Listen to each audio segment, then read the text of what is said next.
Good morning, ladies and gentlemen, boys and girls. Welcome to Chilltown Hoops. I'm your host, Jermaine. The youngsters call me OG. My friends call me J-Dub. Let's get to it. When you have an opportunity to do something and you feel like you missed out, right? You feel like you missed out. It's very disheartening, man. It's tough because you feel like you left something on the table. Like, damn, I should have did this. Damn, I could have done that. Or I should have done that. Instead of what you could have done. Not should have done, but what you could have done. The Lakers are in a position right now where they're in a dogfight to make the playoffs. They're in a dogfight to make the playoffs. If you look at the standings, this weekend was an opportunity to make up some real ground. Well, what do you mean make up some real ground? Golden State lost twice this weekend. Minnesota lost twice this weekend. With the win yesterday over the Orlando Magic, plus them beating Dallas, had they beat Dallas, and he played against Houston, and Anthony Davis had played against Houston, the Lakers would be sitting pretty right now in the 6th seed. Right now, they'd be in the 6th seed, close to hosting a playoff series. That's how tight the race is in the Western Conference. And every game matters. That's why I'm having a difficult time with guys not wanting to. It's not the guys don't want to play. I don't think the demand is there. And the reason why the demand isn't there is because basketball isn't all they have. And it's not at the top of the list. Well, when you think about Jordan, the Bulls, the Houston Rockets, the Detroit Pistons, the Orlando Magic when they had Shaq and Penny, the Lakers in the 2000s. There wasn't much else going on. Even though Shaq was doing what he was doing off the court, the primary focus was the game, which would explain why guys played as much as they did. I'm having a difficult time with a guy in Anthony Davis playing and going for 35 and 15, and then the next night not playing. I'm trying to imagine Olajuwon going 30 and 12 and being a healthy scratch the next night in the middle of a playoff race. That is very unlikely. Very unlikely. Do I question these guys' heart? Do I question their toughness? On some level, I do. On some level, I do, because if it's about winning, right? If it's about winning, it's not about tomorrow. If it's about winning, then it's about right now. What can I do right now in order for us to have a legit shot to win? I've said this in the past, and I still stand on it, that the Lakers are going to go as far as Anthony Davis's health takes them. He was very unaggressive last night offensively. I mean, I watched Wendell Carter push him off the block more than once, more than twice. And I thought it was interesting how he allowed that. Which is kind of ironic because Anthony Davis, I hear a lot of people telling me, he's got a soft way about him. I'm having a difficult time with a guy that's 26 and 12, almost 13 in 2 blocks, that's soft. I mean, he did a great job in man in the paint last night. He did a great job in rim protecting last night. I have a difficult time with the logic that he's soft. Now, he might not be as mean as Shaq, right? He might not be as mean as Olajuwon. But soft, he can be soft sometimes. And when he doesn't play, when he's out of the lineup like that, that's also where the soft logic comes from. And it kind of, perception is reality, folks. If you hear something enough times you start to hear it, enough times you start to think, well, maybe he is soft. Maybe he doesn't have the toughness. Even though there have been players in the past who've had that tag and they've gotten guys that were maybe a little tougher to toughen them up. It's not that they were soft, they just needed that extra push. For example, Pau Gasol. Pau Gasol had that dog in him. He needed Bryant to bring it out of him. I've never been one of those people who believes the idea that somebody can put the dog in you. No. It's either in you or it's not. You either have it or you don't. And if you got it, now it's up to you to allow that dog to come out. And that's what Bryant did with Gasol. He brought that dog out of him. And not just by beating on him, but encouraging him. Yo, you the baddest, you know what, out here. He can't cover you. I'm coming to you again. Stop him. Rebound. Come on. Stuff like that is what brings the dog out of guys. So, who is that guy on the Lakers? Is it James? Because James leads in a different way, right? James leads more in a, especially at this age, James leads in a different way. He doesn't lead in that tough way.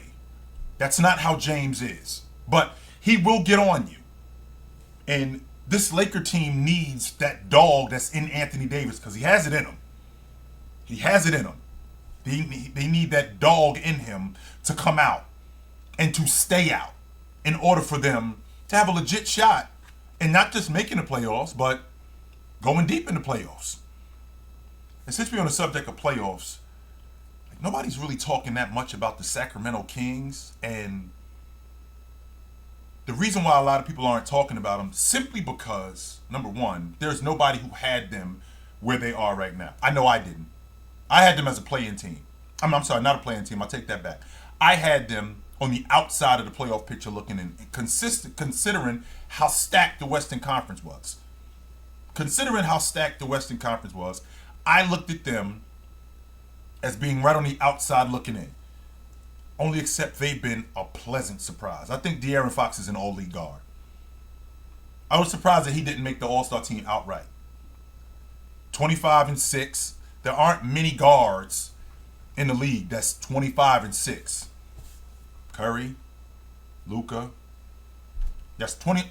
That's off the top of my head. Guys, that's 25-6 or more. Curry, Luka, Trey. Those are just guys that I'm thinking about off the top of my head that are 25-6. De'Aaron Fox is one of those guys. They got the best offense in the league, and that's powered by him. They also got the best rebounder in the league, statistically. So this team is powered by legit players. Players who took that jump the next year.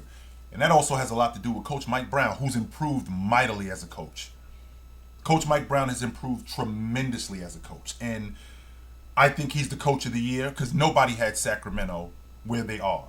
The sets that he runs now, where he gets Herter more involved in the game, how fast they play, because I think what he saw in Fox was the athleticism, his ability to score in transition, and his ability to pass, right? And he also saw Sabonis and his ability as a transition big to get up and down the floor. And the philosophy was, not only are we going to speed the game up, we're going to speed the game up and we're going to get everybody involved while we're speeding the game up. And it's working. It's absolutely working. And I can't say enough about this Sacramento team. Like I said, how he gets Herter involved. I am a big fan of Malik Monk. Every time I watch him, I think to myself, how could the Lakers just let him walk out the front door? Now, I know it was a money issue. I do know that. But we could have figured that out. To let him walk out the front door for nothing, that's bad business right there. That is bad business right there. I look at that Sacramento team, and are they built for the playoffs? I think they are. I do think that they are built for the playoffs. I think that they got a puncher's chance, considering, it depends on who they play in the first round, right? It depends on who they see in the first round. It depends on how these matchups are. I don't mind them having to see the Clippers in round one. That matchup wouldn't bother me at all if I'm Sacramento. Because that's a team that they're going to score a lot of points. And what they're going to do is they're going to make the Clippers work defensively. And Leonard isn't the defender that he used to be. Paul George isn't the defender that he used to be. None of these guys are. So to expose that, I think that they have a really good shot against those guys. Now, when they go up against other big teams like Denver, right? Going up against Denver, I think that they would struggle against Denver. And the reason why I think that they would struggle against Denver is not just because of what Joker brings on the block and his ability to play make.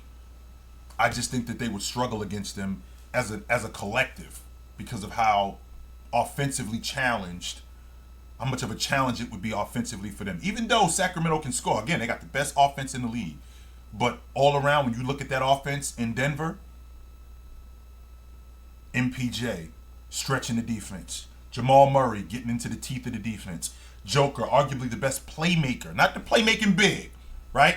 Not playmaking big. He's arguably the best playmaker in the game offensively. You can make that argument. Joker is the best not the best playmaking big, the best playmaker in the game. I'm sorry.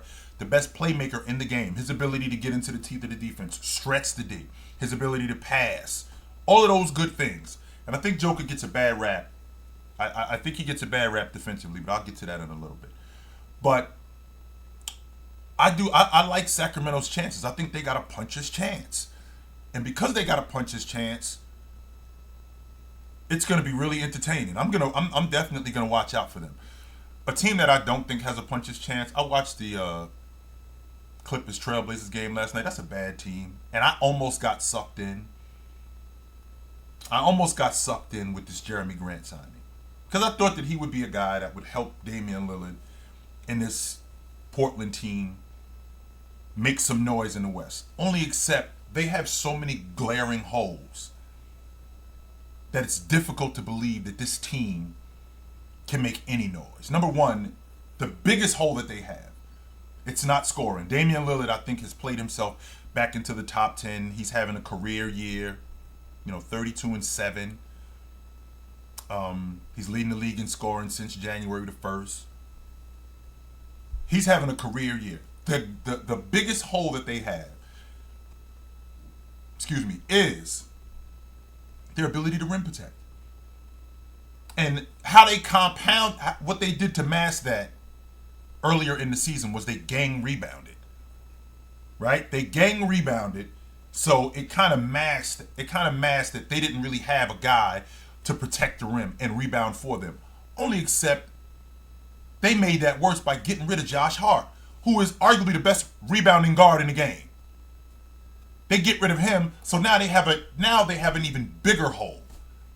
And now Dame has to score all the points. Simons is up and down. Them playing off of him, them playing off of Dame, because they key off Dame, them playing off of him, you would think that they would be more effective, only except they're not. And this team is sinking. I just can't see, I can't see the Trailblazers making the playoffs. What I watched with the Clippers last night, which actually works, they get into the meat and potatoes of the game in the fourth quarter, and they limited Russ in the offense. He still is the facilitator, but it was less of a facilitator and more of a get the ball to this guy and get out the way, especially down the stretch. Because what that does is that minimizes the potential mistakes from him. Because again, I've said this to you countless times, Russ is going to throw the ball in the first row. Russ is going to do that. Russ is going to take ill-advised shots. Russ is going to do that. But he's also going to get guys involved. And if we can minimize those mistakes, we got a legit shot.